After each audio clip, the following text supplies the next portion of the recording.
साथियों, आज हम औरंगजेब के शासन पर कुछ चर्चा करेंगे, जो मुगल बादशाहों में एक बादशाह थे। मित्रों, भारत में मुगल लुटेरे बनकर आए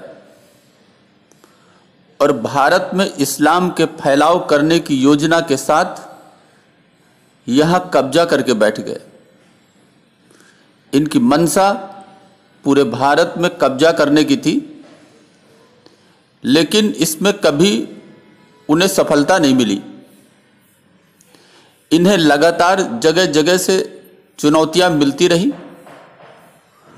और इसी जद्दोजहद में इसी भारत की पवित्र धरती ने इन्हें मिटा भी दिया। और साथियों, आज इनकी हालत आप देख सकते हैं। पाकिस्तान मुस्लिम देशों के साथ मिलकर पूरी दुनिया को मदीना बनाने में लगा है। ऐसा मदीना जहां कभी इस्लाम को न मानने वालों को लगभग 1400 साल पहले जिहादियों ने दोजख भेज दिया था। इसी तौर तरीकों से नए नए मुस्लिम देश बनते गए, जिनमें अफगानिस्तान, पाकिस्तान और बांग्लादेश हमारे पड़ोसी हैं। साथियों, एक दौर ऐसा भी था जहां भारत में ये जिहादी हमला करते थे और उन्हीं जिहादियों ने भय और लालच से भारत में रहने वाले गैर मुस्लिमों को मुसलमान बनाया। एक हाथ में उनके तलवार थी तो दूसरे हाथ में साधन। और साथियों, इन जिहादियों ने जिन गैर मुस्लिमों के साथ अत्याचार किया, उन्हें मुस्लिम बनाया। आज वही कन्वर्टेड मुस्लिम उन अत्याचारियों की तस्वीर अपने बेडरूम में सम्मान के साथ सजाते हैं। शायद आज वो अपना अतीत भूल चुके हैं। साथियों, औरंगजेब का एक बड़ा लंबा सा नाम था। अबुल मुजफ्फर मुहिउद्दीन मोहम्मद औरंगजेब आलमगीर, यही उसका पूरा नाम था। औरंगजेब का इतिहास में एक क्रूरतम मुगल बादशाह के रूप में स्थान है। उसने हिंदुओं के प्रति मजहबी क्रूरता और निर्दयता की जो सीमाएं थी, उन सभी सीमाओं को पार कर दिया था। मुगल काल के इस लुटेरे ने 1658 से लेकर 1707 ईस्वी तक शासन किया। उसने अपने कानून को भी फतवाए आलमगीरी का नाम दिया। इस फतवाए आलमगीरी नामक कानून में शरीयत की वो सारी व्यवस्थाएं सम्मिलित की गई थी जो गैर मुस्लिमों के प्रति शासक को अत्याचार करने की खुली छूट देती थी। सन 1965 से हिंदू व्यापारियों से 2 गुनी चुंगी वसूली जाने लगी और मुस्लिम व्यापारियों के लिए चुंगी माफ कर दी गई।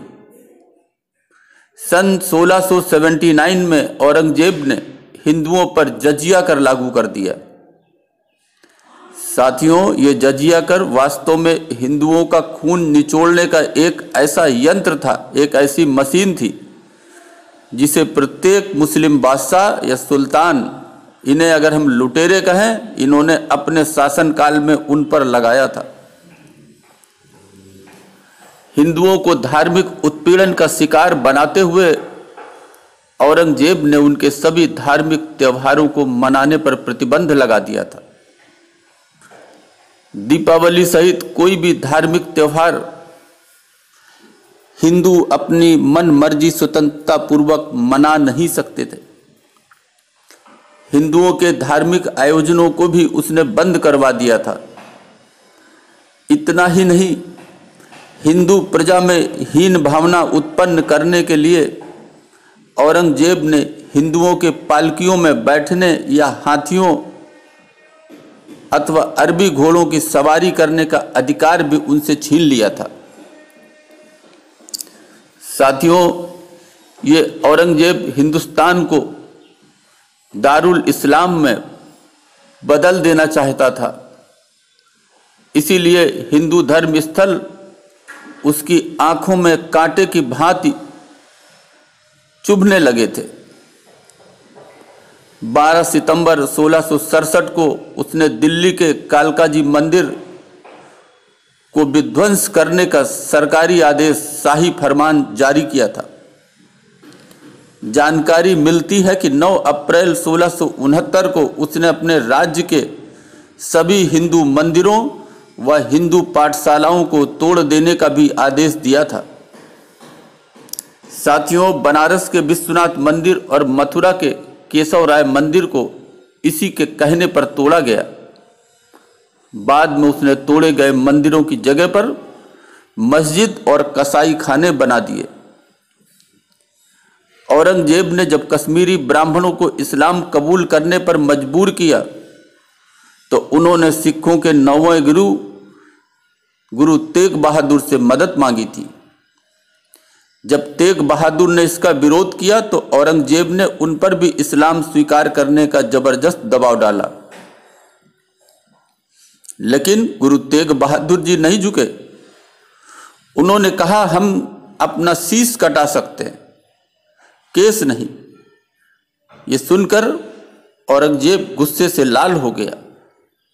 फिर उसने नानक जी का सबके सामने सिर कटवा दिया। मित्रों, इस दिन को सिख आज भी अपने गुरु के लिए याद करते हैं। साथियों, औरंगजेब की यह इच्छा थी कि वो समस्त भारत पर एक छत्र राज्य करे। दक्षिण भारत का काफी भाग उसके राज्य के बाहर था। लगातार युद्ध के कारण औरंगजेब के अनेक सैनिक मारे गए। इससे उसकी सैनिक शक्ति को गहरा आघात पहुंचा। दक्षिण भारत को जीतने के लिए 26 वर्ष निरंतर दक्षिण में उसने व्यतीत किया और परिणाम यह हो गया कि इससे उत्तर का शासन शिथिल हो गया। और साथियों, इसी कब्जा करने की चाहत में, पूरे भारत पर कब्जा करने की चाहत में इस लुटेरे का भी दर्दनाक अंत हो गया। साथियों, कहते हैं कि ऊपर वाले के घर न्याय है, अन्याय नहीं, भले ही देर से मिले। और आपने इतिहास में देखा होगा कि ऐसे अत्याचारियों का अंत भी बहुत ही बुरी तरह होता है, जैसा औरंगजेब के साथ हुआ। अभी के लिए बस इतना ही। धन्यवाद।